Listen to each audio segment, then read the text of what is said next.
السلام عليكم ورحمة الله وبركاته.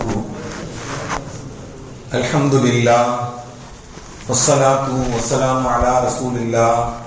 اللهم صل على سيدنا محمد اللهم صل عليه وسلم. கண்ணியத்திற்கும் மரியாதைக்கும் உரிய அல்லாஹ்வின் நல்லடியார்களே, அருமையான சகோதர பெருமக்களே, நாயகம் ஸல்லல்லாஹு அலைஹி வஸல்லம் பாக்கியம் நிறைந்த நலுமத்துமார்களே, உண்மையானவர்களே, எந்த விஷயத்தை கேட்க இருக்கிறோமோ அந்த விஷயத்தின்படி அமல் செய்யக்கூடிய பாக்கியத்தினையும் கேட்ட விஷயங்களை பிறருக்கு எத்தி வைக்கக்கூடிய பாக்கியத்தினையும் அல்லாஹ் நம் அனைவருக்கு வழங்கிடுவானாக. நம்முடைய வாழ்நாட்களை அல்லாஹ் ஆரோக்கியமான வாழ்நாட்களாக ஆக்கி தருவானாக. மருத்துவமனைகளுக்கு செல்லாத காலங்களாக ஆக்கி தருவானாக. மருத்துவமனை செலவினங்களிலிருந்து அல்லாஹ் நம் அனைவரையும் முழுமையாக பாதுகாப்பானாக.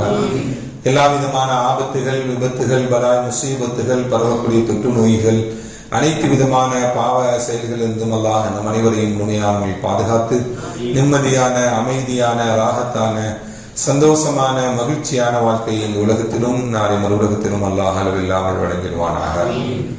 ரமலானை தந்தான் ரப்பே, நீ எங்களுக்கு ரமலானை தந்தாய், இதே போன்ற ரமலான்களை எங்களுக்கு வாழ்க்கையில் நிரம்ப ரமலானை அடையக்கூடிய தௌஃபீக்கினை தந்தர முடிவாயா. ரமலானின் பொருட்டால் நாளை மறுமை நாளையில் ரய்யானின் நம் சொர்க்கத்தினுடைய கூடிய பாக்கியத்தினை ரப்பே எங்களுக்கும் எங்களுடைய பெற்றோர்களுக்கும் எங்களுடைய மனைவி மக்களுக்கும் தந்தர முடிவாயா.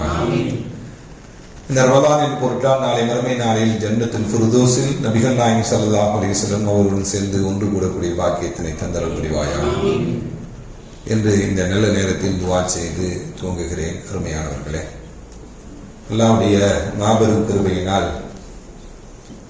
கொஞ்சம் முன்னாடி வந்திருக்கலாமா?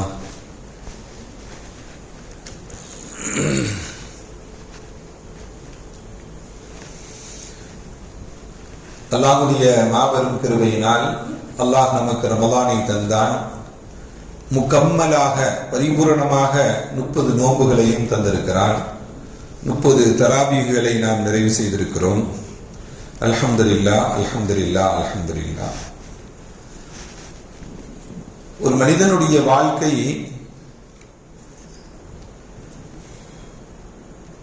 நிறைவாக இருக்க வேண்டும். நபிமார்கள் இப்படி துஆ செய்வாங்க, யா அல்லாஹ், என்னை இரையச்சமுடையவராக, உன்னை எப்படி பயப்பட வேண்டுமோ, எப்படி இரையச்சம் கொள்ள வேண்டுமோ அந்த நிலையில் என்னை இரையச்சம் கொள்ளக்கூடியவனாக ஆக்கு, என்னை முஸ்லிமாக மௌத்தாக்கு என்று நபிமார்கள் கேட்ட துஆவை அல்லாஹ் திருக்குர்ஆனிலே சொல்லி காட்டுவான். அதை சொல்லும் பொழுது அல்லாஹ் சொல்வான், யா அய்யுஹல்லதீன ஆமனு, ஈமான் கொண்டவர்களே, இத்தகுல்லாஹ ஹக்க துகாத்திஹி, நீங்க அல்லாஹ்வை பயந்து கொள்ளுங்கள். எப்படி அல்லாஹ்வை பயப்படுங்க? அல்லாஹ்வை எப்படி அஞ்ச வேண்டுமோ, எப்படி பயப்பட வேண்டுமோ அந்த விதத்தில் நீங்கள் அல்லாஹ்வை அஞ்சிக் கொள்ளுங்கள். அல்லாஹ்வை எந்த விதத்தில் அஞ்ச வேண்டுமோ, அல்லாஹ்வை எந்த விதத்தில் பயப்பட வேண்டுமோ அந்த விதத்தில் நீங்கள் அல்லாஹ்வை அஞ்சிக் கொள்ளுங்கள். வலா தமூதுன்ன இல்லா வஅன்தும் முஸ்லிமூன், நீங்கள் முஸ்லிம்களாகவே தவிர மரணிக்க வேண்டாம், அவனை முஸ்லிமாக மரணித்து கொள்ளுங்கள் என்று அல்லாஹ் திருக்குர்ஆனில நம்மகிட்ட ஒன்னு இறையச்சத்தை சொல்றான். தக்வாவுடன் இருங்க, அல்லாஹ்வை பயந்து வாழுங்க. இரண்டாவது, முஸ்லிமாக மரணியுங்க அப்படின்னு சொல்லி அல்லாஹ் தஆலா நமக்கு சொல்லி தருகிறார். யாருடைய இறையச்சத்தையும் நெஞ்ச பிளந்து பார்க்க முடியாது. என்னுடைய இறையச்சம் என்ன, என்னுடைய அளவுகோல் என்ன, ஜிப்பாவா, தலப்பாவா, தாடியா அப்படின்னா என்னுடைய தக்வாவை என்ன பண்ண முடியாது. என்னுடைய தக்வாவை யாரும் அளவிட முடியாது. உங்களுடைய தக்வாவை நான் அளவிட முடியுமா அப்படின்னா நானும் அளவிட முடியாது. தக்வா என்பது, இறையச்சம் என்பது ஒரு அடியானுக்கும் அல்லாஹுக்கும் மத்தியில உள்ளது. நீ எவ்வளவு அல்லாஹ்வை பயப்படுகிறாய், எவ்வளவு இறையச்சத்துடன் இருக்கிறாய், எவ்வளவு தக்வாவுடன் இருக்கிறாய், அல்லாஹ்வை அஞ்சுவதை போல அஞ்சுகிறாயா இல்லை நடிக்கிறாயா என்பதெல்லாம் யாருக்கு தான் தெரியும்? அல்லாஹ்வுக்கு தான் தெரியும். அப்ப ஒரு அடியானுக்கும் அல்லாஹ்வுக்கும் மத்தியிலே உள்ளதுதான் இறையச்சம் என்ற தக்வா என்னும் இறையச்சம் உள்ளது. அடுத்து அல்லாஹ் சொல்லுகிறான், நீங்கள் முஸ்லிமாக மரணியுங்கள் அப்படிங்கிறான். எப்படி முஸ்லிமாக மரணிக்க வேண்டும்? முஸ்லிமுடைய கேட்டகரி என்ன? ஒரு முஸ்லிம்னா யாரு? அவனுக்கு டெஃபினேஷன் என்ன சொல்றாங்க நபிகள் நாயகம் ஸல்லல்லாஹு அலைஹி வஸல்லம்? ஒரு முஸ்லிம்னா யாரு அப்படிங்கறத நபிகள் நாயகம் ஸல்லல்லாஹு அலைஹி வஸல்லம் டெஃபினேஷன் சொல்வாங்க. ஒரு முஸ்லிம்னா நம்ம என்ன சொல்லுவோம்? தொழுகையாளி, ஒரு தாடி வச்சவர், தொப்பி போட்டவர், ஒரு ஜுப்பா போட்டவர், இவர் பார்த்தா முஸ்லிம், பாய் முஸ்லிம் அப்படின்னு நம்ம சொல்லிக்குவோம். நம்முடைய பார்வை அவ்வளவுதான்.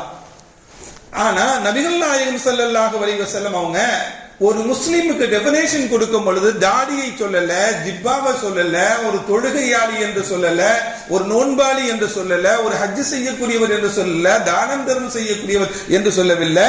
நபிகள் நாயகம் ஸல்லல்லாஹு அலைஹி வஸல்லம் முஸ்லிம் என்பவன் யார், அவனிடம் என்ன இருக்க வேண்டும், அவனிடம் எது இருந்தால் அவன் முஸ்லிமாக வாழ முடியும், முஸ்லிமாக இருக்க முடியும் என்று நபிகள் நாயகம் ஸல்லல்லாஹு அலைஹி வஸல்லம் சொல்லும் பொழுது எல்லாருக்கும் தெரிஞ்ச ஹதீஸ் தான், அடிக்கடி சொல்லக்கூடிய ஹதீஸ் தான். அல் முஸ்லிமு, முஸ்லிம் என்பவன், மன் ஒருவன், சலிமல் முஸ்லிமூன், மற்ற முஸ்லிம்களை அவன் என்ன பண்ணிடுவான், நோவினை தராம இருப்பான், எந்த சங்கடமும் தராமல் இருப்பான்.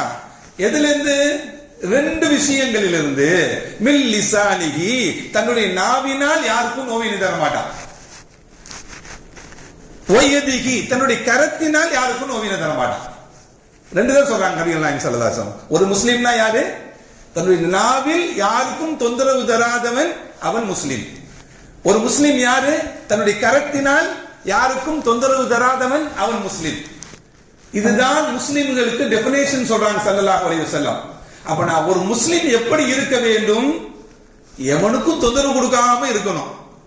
எந்த தொந்தரவுகளும் யாருடைய மனசையும் காயப்படுத்துவது, அவனை நோவினை செய்வது, யாரையும் சிரமப்படுத்துவது இருக்கக்கூடாது.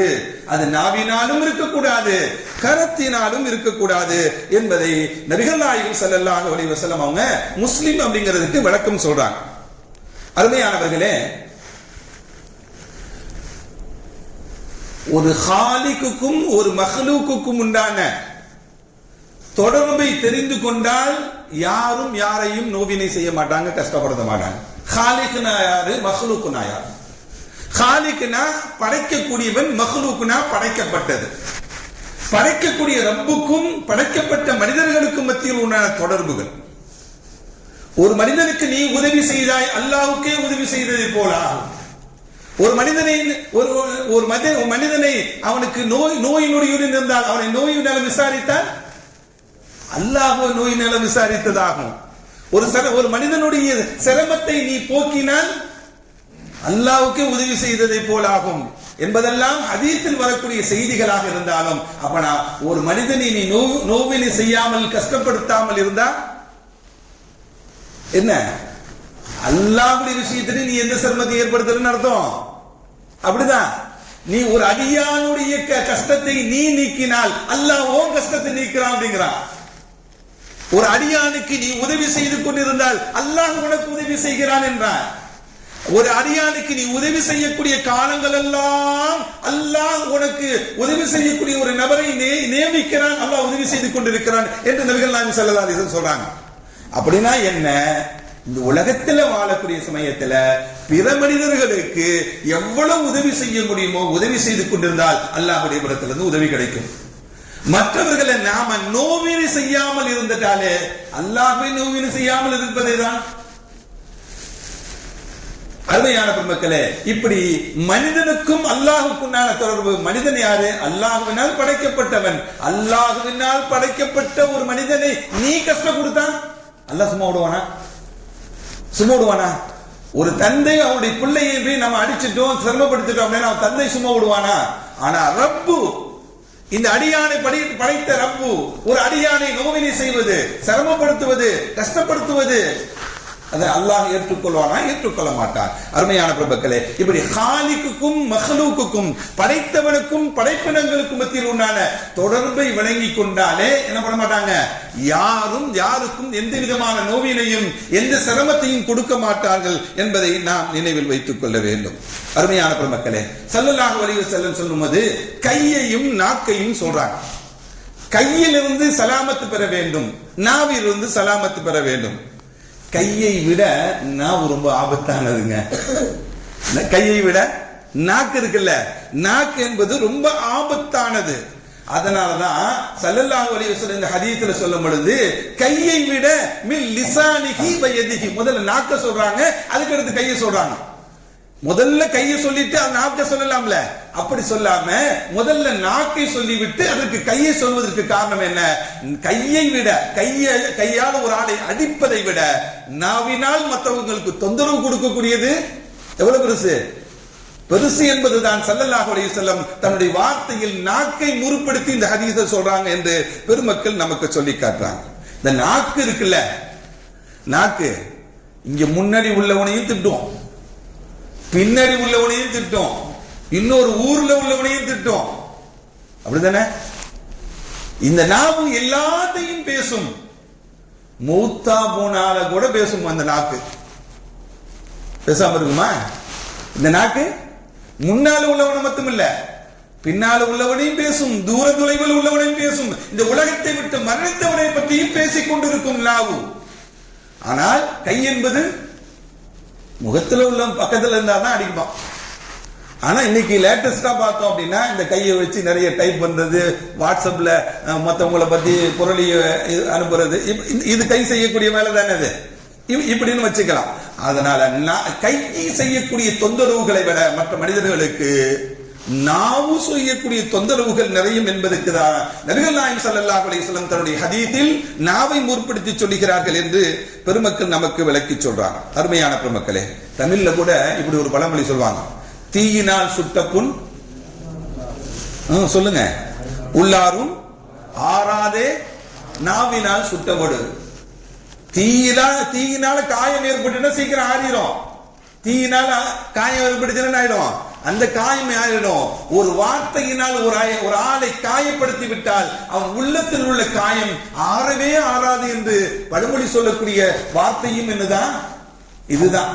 அதனால நாவுக்கு என்பது ரொம்ப மோசமானது, கையை விட, கையினுடைய தீங்கை விட நாவினுடைய தீங்கு என்பது ரொம்ப மோசமானது என்பதை நாம் நினைவில் வைத்துக் கொள்ள வேண்டும். அருமையான பெருமக்களே, அதே போல அபூபக்கர் சித்திக் ரலியல்லாஹு தஆலா அன்ஹு அவங்களுடைய பழக்கம் என்னன்னா, வாயில ஒரு கல் போட்டுப்பாங்க, ஒரு சின்ன கூழாங்கல் என்ன பண்ணுவாங்க, வாய்க்குள்ள போட்டு இருப்பாங்க. வாய்க்குள்ள ஏதாவது போட்டா பேச முடியாது சீக்கிரம், அப்படிதானே? யாராவது சலாம் சொன்னால வாயில உள்ள கல்லை எடுத்து வலைக்கும் சலாம் சொல்லுவாங்க, திரும்பி வாயில போட்டுவாங்க.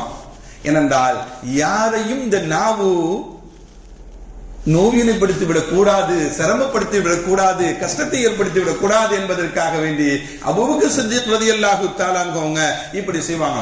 அதனால நாம் பேசக்கூடிய வார்த்தை, நாவினால் வரக்கூடிய வார்த்தைகள் ரொம்ப கவனமாக வெளிப்படுத்த வேண்டும், ரொம்ப ரொம்ப கவனமாக வெளிப்படுத்த வேண்டும். உமர் ரலியல்லாஹு தஆலா அவங்க ஒவ்வொரு வார்த்தைகளையும் எப்படி பயன்படுத்துவாங்க அப்படின்னா, ஒரு ரோட்டு ஓரமா போயிட்டு இருக்கிறாங்க, ஒரு கூட்டத்தார்கள் சேர்ந்து என்ன பண்றாங்க, தீ மூட்டி குளிருக்கு ஆக தீ மூட்டி அந்த குளிர் காய்வாங்கல்ல, கிராமங்கள்ல இன்னும் இருக்கு, ஓரமா வச்சிருங்களேன் அதான், அப்புறமா பார்த்துக்கோங்க, அப்படி வைங்க, எல்லாரும் உங்களைதான் பாக்குறா.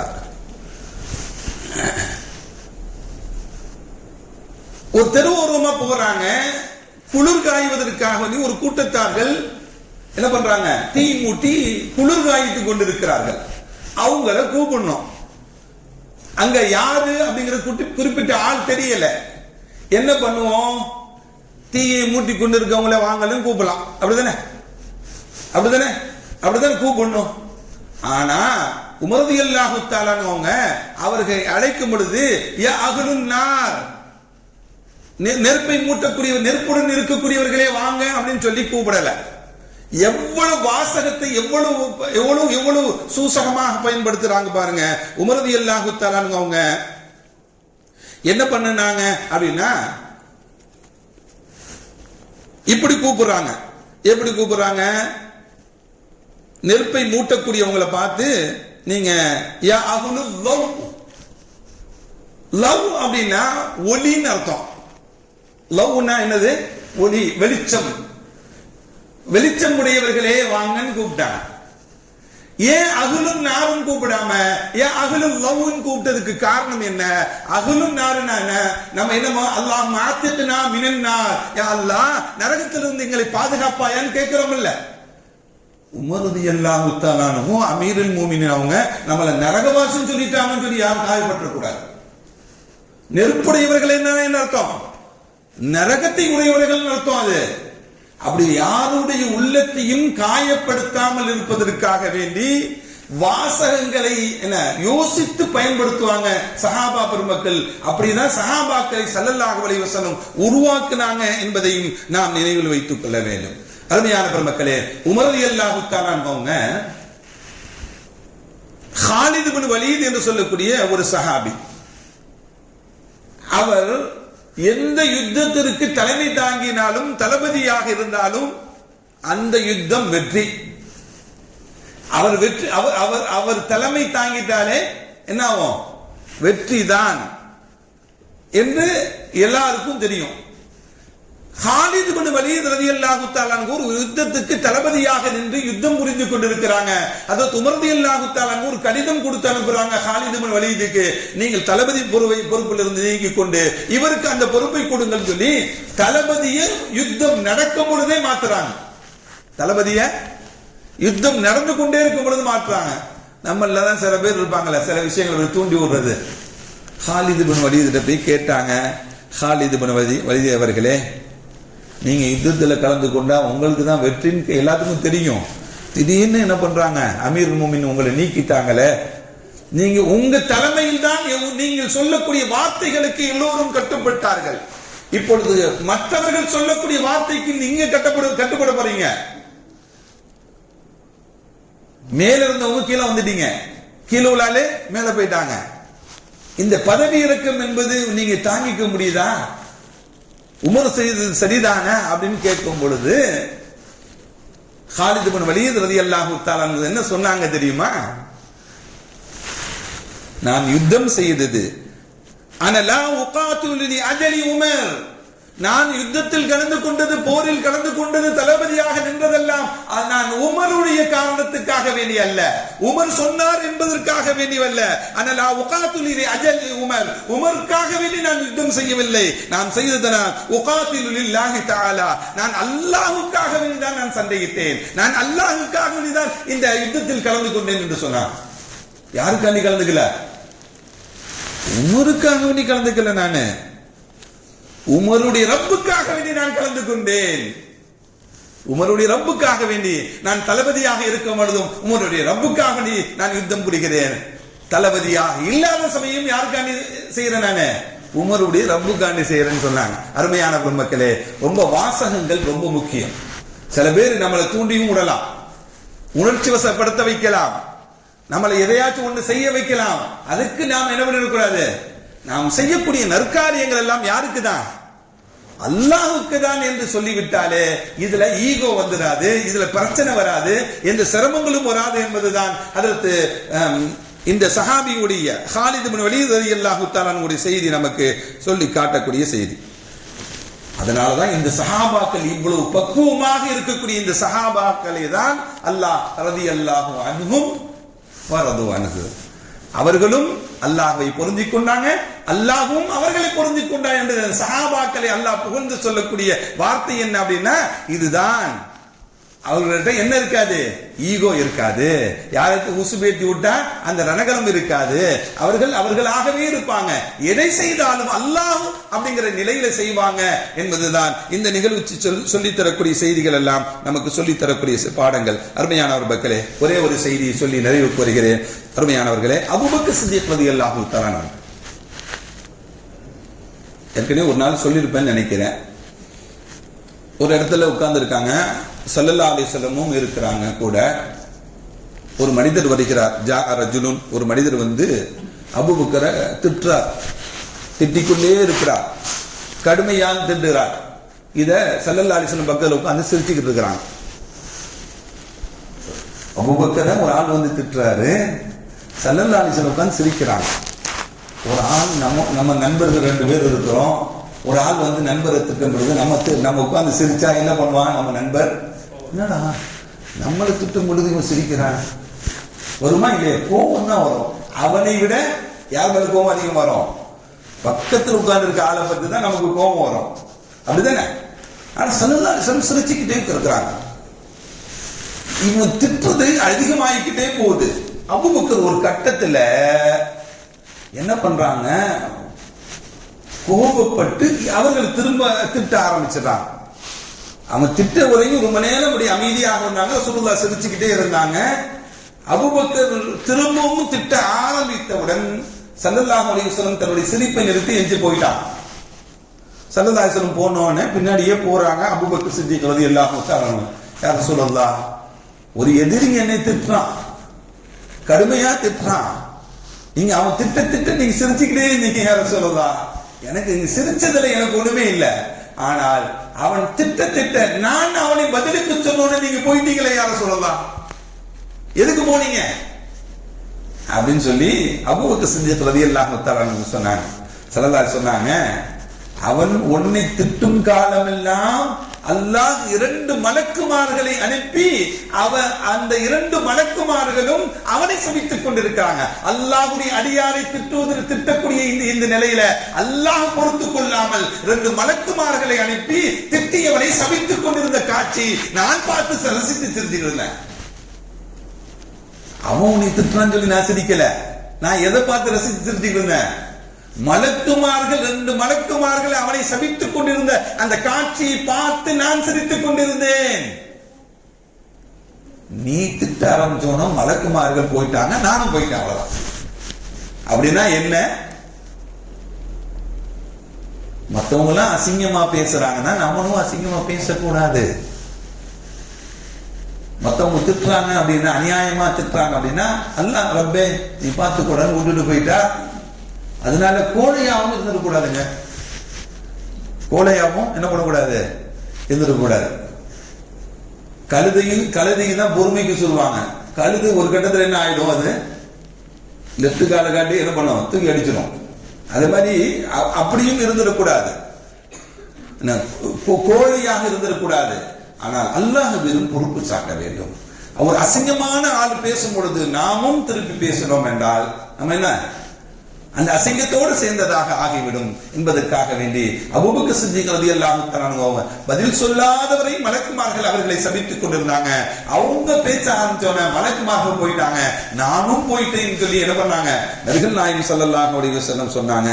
அருமையான பெருமக்களே, இன்னைக்கு நமக்கு மத்தியில எல்லா நிலைகளையும் நானா நீனா, நான் பெரியாளா நீ பெரியாளா இருக்கா இல்லையா? இப்ப மூத்தாயிட்டோம் அப்படின்னா நாளைக்கு, இப்ப மூத்தாயிட்டோம்னு வச்சுக்கோங்களேன், நாளைக்கு என்ன மையத்து தான். இதுவுமே இந்த அளவுல இருக்கக்கூடிய நாம், நமக்கு மத்தியில நான் பெரிய ஆளு நீ பெரிய ஆளு, எனக்கு அப்படி உனக்கு அப்படி அப்படிங்கிற இதெல்லாம் நமக்கு வேண்டாம் அப்படிங்கிறதையும் நாம நினைவில் வைத்துக் கொள்ள வேண்டும். அருமையான பெருமக்களே, கோபப்படக்கூடிய சமயத்துல ஒரு நிதானமான சூழ்நிலைக்கு வர வேண்டும். கோபப்படக்கூடிய சமயத்துல ஒரு நிதானமான சூழ்நிலைக்கு வர வேண்டும். கோபத்தை நீங்கள் மென்று விழுங்க வேண்டும். கோபத்தை என்ன பண்ணணும், மென்று விழுங்கணும். கோபத்தை மூட்டுவாங்க, சைத்தான் மூட்டதான் செய்வான். அல்-கலபு மினஷ் ஷைத்தான் ஸல்லல்லாஹு சொன்னாங்க. கோபம் யார்கிட்ட இருந்து வரும், சைத்தான் இருந்து வரும். நீங்க நின்னுக்கிட்டு கோபப்பட்டீங்கன்னா உட்கார்ந்துக்கோங்க, நின்னுக்கிட்டு கோபப்பட்டீங்கன்னா நீங்க உட்கார்ந்துக்கோங்க. இன்னும் கோபம் அதிகமா இருந்துச்சுன்னா உதவி செஞ்சுக்கோங்க நாங்க ஸல்லல்லாஹு. ஏன்னா ஷைத்தான் நெருப்பிலிருந்து படைக்கப்பட்டவன், நெருப்பு கொண்டு என்ன பண்ணிடலாம், ஷைத்தானை நினைச்சிடலாம்.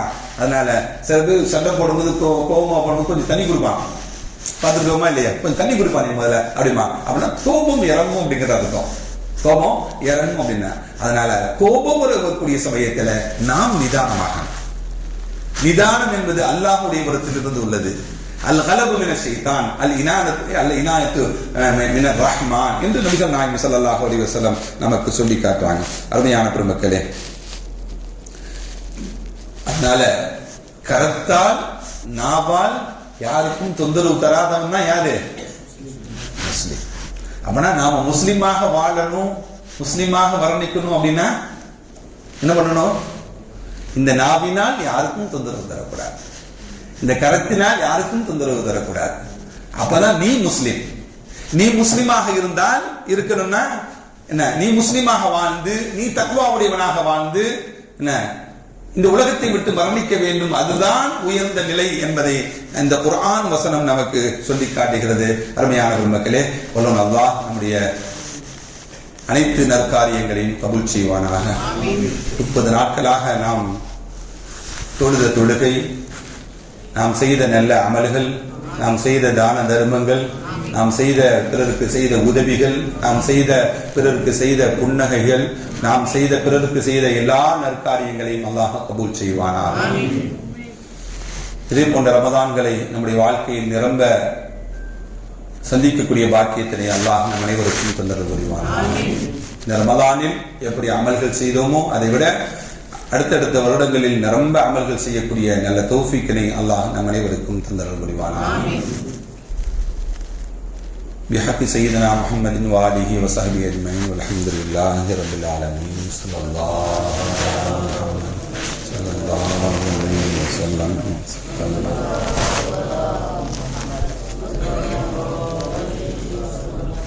صلى الله على محمد رب صل عليه